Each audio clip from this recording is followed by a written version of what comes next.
The Shadow over Innsmouth. Part 2 of Part 2 by H.P. Lovecraft.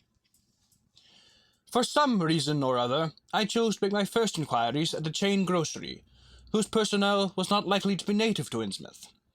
I found a solitary boy of about 17 in charge, and was pleased to note the brightness and affability which promised cheerful information. He seemed exceptionally eager to talk, and I soon gathered that he did not like the place, its fishy smell, or its furtive people. A word with any outsider was a relief to him. He hailed from Arkham, boarded with a family who came from Ipswich, and went back home whenever he got a moment off. His family did not like him to work in Innsmouth, but the chain had transferred him there, and he did not wish to give up his job.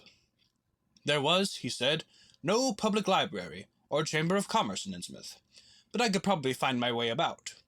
The street I had come down was Federal. West of that were the fine old residence streets, Broad, Washington, Lafayette, and Adams. And east of it were the shoreward slums. It was in these slums, along Main Street, that I would find the old Georgian churches, but they were all long abandoned. It would be well not to make oneself too conspicuous in such neighborhoods, especially north of the river, since people were sullen and hostile. Some strangers had even disappeared. Certain spots were almost forbidden territory, as he had learned at considerable cost.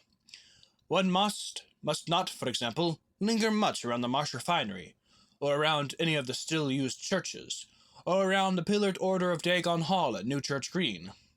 Those churches were very odd, all violently disavowed by their respective denominations elsewhere, and apparently using the queerest kind of ceremonials and clerical vestments. Their creeds were heterodox and mysterious, involving hints of certain marvelous transformations leading to bodily immortality of a sort on this earth. The youth's own pastor, Dr. Wallace of Asbury in Mead Church at Narcombe, had gravely urged him not to join any church in Innsmouth. As for the Innsmouth people, the youth hardly knew what to make of them. They were as furtive and seldom seen as animals that live in burrows, and one could scarcely imagine how they passed the time apart from their desultory fishing. Perhaps, judging from the quantities of bootleg liquor they consumed, they lay for most of the daylight hours in an alcoholic stupor. They seemed sullenly banded together in some sort of fellowship and understanding, despising the world as if they had access to other and preferable spheres of entity. Their appearance, especially those staring, unwinking eyes which one never saw shut, was certainly shocking enough, and their voices were disgusting. It was awful to hear them chanting in their churches at night, and especially during their main festivals or revivals, which fell twice a year on April 30th and October 31st. They were very fond of the water, and swam a great deal in both river and harbor. Swimming races out to Devil Reef were very common, and everyone in sight seemed well able to share in this arduous sport. When one came to think of it, it was generally only rather young people who were seen about in public, and of these the oldest were apt to be the most tainted-looking. When exceptions did occur, they were mostly persons with no trace of apparency, like the old clerk at the hotel. One wondered what became of the bulk of the older folk, and whether the Innsmouth look were not a strange and insidious disease phenomenon, which increased its hold as years advanced. Only a very rare affliction, of course, could bring about such vast and radical anatomical changes in a single individual after maturity, changes involving osseous factors as basic as the shape of the skull. But then, even this aspect was no more baffling and unheard of than the visible features of the malady as a whole. It would be hard, the youth implied, to form any real conclusions regarding such a matter, since one never came to know the natives personally, no matter how long one might live in Innsmouth. The youth was certain that many specimens, even worse than the worst visible ones, were kept locked indoors in some places. People sometimes heard the queerest kind of sounds. The tottering waterfront hovels north of the river were reputedly connected by hidden tunnels, being thus a veritable warren of unseen abnormalities. What kind of foreign blood, if any, these beings had, it was impossible to tell. They sometimes kept certain especially repulsive characters out of sight when government agents and others from the outside world came to town. It would be of no use, my informant said, to ask the natives anything about the place. The only one who would talk was very aged, but normal-looking man who lived at the poorhouse on the north rim of the town and spent his time walking about or lounging around the fire station. This hoary character, Zadok Allen, was 96 years old and somewhat touched in the head, besides being the town drunkard. He was a strange, furtive creature who constantly looked over his shoulder as if afraid of something, and when sober could not be persuaded to talk at all with strangers. He was, however, unable to resist any offer of his favorite poison, and once drunk would furnish the most astonishing fragments of whispered reminiscence. After all, though, little useful data could be gained from him, since his stories were all insane, incomplete hints of impossible marvels and horrors which could have no source save in his own disordered fancy. Nobody ever believed him, but the natives did not like him to drink and talk with strangers, and it was not always safe to be seen questioning him. It was probably from him that some of the wildest popular whispers and delusions were derived. Several non-native residents had reported monstrous glimpses from time to time, but between old Zadok's tales and the malformed denizens, it was no wonder such illusions were current. None of the non-natives ever stayed out late at night, there being a widespread impression that it was not wise to do so. Besides, the streets were loathsomely dark. As for business, the abundance of fish was almost uncanny, but the natives were taking less and less advantage of it.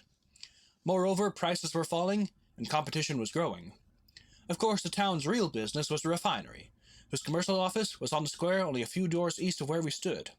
Old Man Marsh was never seen, but sometimes went to the works in a closed, curtained car. There were all sorts of rumors about how Marsh had come to look. He had once been a great dandy, and people said he still wore the frock-coated refinery of the Edwardian age, curiously adapted to certain deformities. His sons had formerly conducted the office in the square, but latterly they had been keeping out of sight a good deal, and leaving the brunt of affairs to the younger generation. The sons and their sisters had come to look very queer, especially the elder ones, and it was said their health was failing. One of the Marsh daughters was a repellent, reptilian-looking woman who wore an excess of weird jewelry, clearly of the same exotic tradition as that to which the strange tiara belonged. My informant had noticed it many times, and had heard it spoken of as coming from some secret horde, either of pirates or of demons. The clergymen, or priests, or whatever they were called nowadays, also wore this kind of ornament as a headdress, but one seldom caught glimpses of them.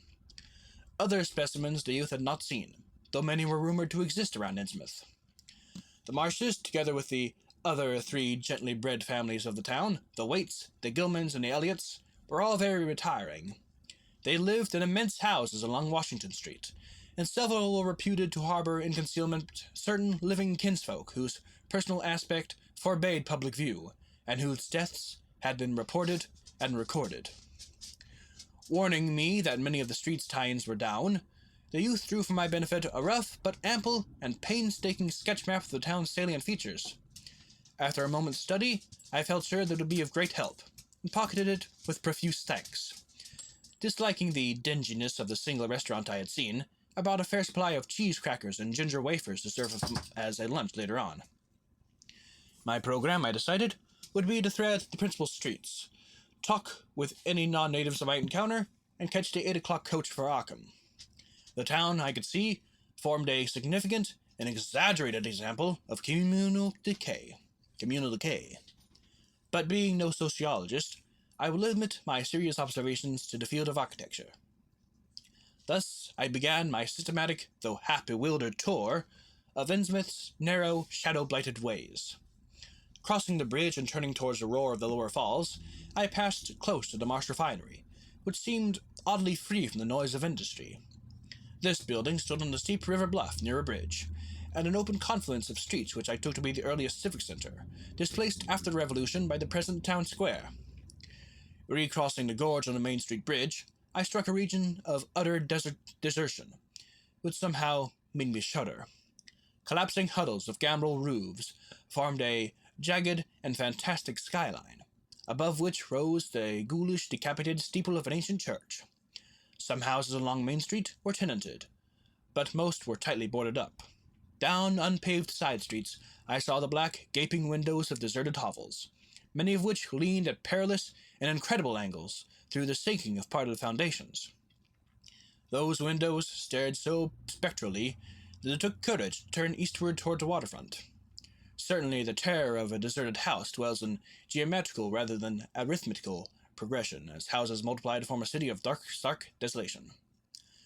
The sight of such endless avenues of fishy-eyed vacancy and death, and the thought of such linked infinities of black, brooding compartments given over to cobwebs and memories and a conqueror worm, stirred up vestigial fears and aversions that not even the stoutest philosophy can disperse. Fish Street was as deserted as Maine, though it differed in having many brick and stone warehouses still in excellent shape. Water Street was almost its duplicate, save that there were great seaward gaps where wharves had been. Not a living thing did I see, except for the scattered fishermen on the distant breakwater, and not a sound did I hear, save the lapping of the harbor tides and the roar of the falls in Innsmouth. The town was getting more and more on my nerves, and I looked behind me furtively as I picked my way over the tottering Water Street Bridge. The Fish Street Bridge, according to the sketch, was in ruins. North of the river, there were traces of squalid life.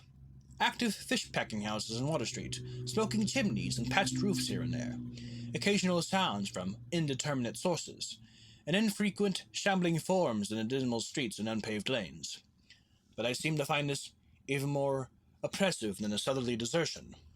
For one thing, the people were more hideous and abnormal than those near the center of the town, so that I was several times evilly reminded of something utterly fantastic which I could not place. Undoubtedly, the alien strain in the Innsmouth folk was stronger here than farther inland, unless, indeed, the Innsmouth look were more a disease rather than a blood strain, in which this district might be held to harbor the more advanced cases. One detail that annoyed me was the distribution of the few faint sounds I heard. They ought naturally to have come wholly from the visibly inhabited houses, yet in reality were often strongest inside the most rigidly boarded-up facades. There were creakings, scurryings, and hoarse, doubtful noises, and I thought uncomfortably about the hidden tunnels suggested by the grocery boy. Suddenly, I found myself wondering what the voices of those denizens would be like. I had heard no speech so far in this quarter, and was unaccountably anxious not to do so. Pausing only long enough to look at two fine but ruinous old churches at Main and Church Streets, I hastened out of that wild, vile waterfront slum. My next logical goal was New Church Green, but somehow or other I could not bear to repass the church in whose basement I had glimpsed the inexplicably frightening form of that strangely diademed priest or pastor. Besides, the grocery youth had told me that the churches, as well as the Order of Dagon Hall, were not advisable neighborhoods for strangers.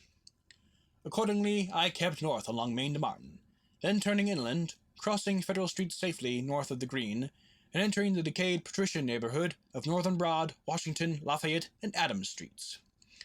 Though these stately old avenues were ill-surfaced and unkempt, their elm-shaded dignity had not entirely departed. Mansion after mansion claimed my gaze, most of them decrepit and boarded up amidst neglected grounds. But one or two in each street showing signs of occupancy. In Washington Street, there was a row of 4 or 5 in excellent repair, and with finely tended lawns and gardens. The most sumptuous of these, with wide terraced parterres, extending back the whole way to Lafayette Street, I took to be the home of old man Marsh, the afflicted refinery owner. In all these streets, no living thing was visible, and I wondered at the complete absence of cats and dogs from Innsmouth. Another thing which puzzled and disturbed me, even in some of the best-preserved mansions, was the tightly shuttered condition of many third-story and attic windows. Furtiveness and secretiveness seemed universal in this hushed city of alienage and death, and I could not escape the sensation of being watched from ambush on every hand by sly, staring eyes that never shut. I shivered as the cracked stroke of 3 sounded from a belfry on my left. Too well did I recall the squat church from which those notes came. Following Washington Street towards the river, I now faced a new zone of former industry and commerce.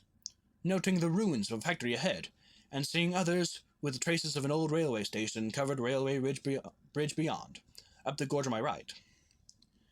The uncertain bridge now before me was posted with a warning sign, but I took the risk and crossed again to the south bank, where traces of life reappeared. Furtive, shambling creatures stared cryptically in my direction, and more normal faces eyed me, coldly and curiously. Innsmouth was rapidly becoming intolerable, and I turned down Payne Street towards the square in hopes of getting some vehicle to take me to Arkham before the still distant starting time of that sinister bus. It was then that I saw the tumble-down fire station on my left, and noticed the red-faced, bushy-bearded, watery-eyed old man in nondescript rags who sat on a bench in front of it, talking with a pair of unkempt but not abnormal-looking firemen. This, of course, must be Zadok Allen, the half-crazed, licorice nonagerian, whose tales of old Innsmouth and his shadow were so hideous and incredible. This has been One Take Lovecraft, and that was part 2 of the Shadow over Innsmouth. Thank you for listening, if you did. I know you probably didn't, but a man can dream. Yeah, we roll FLUBS.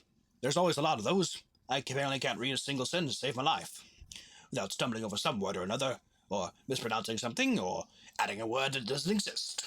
So, goodbye, have a nice day, and stay spooky, folks.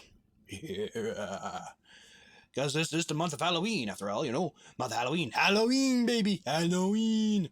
That's, 8 days away? Yeah, it's October, baby, spooky month, woohoo. Anyway, I know nobody listens to these, but have fun, folks.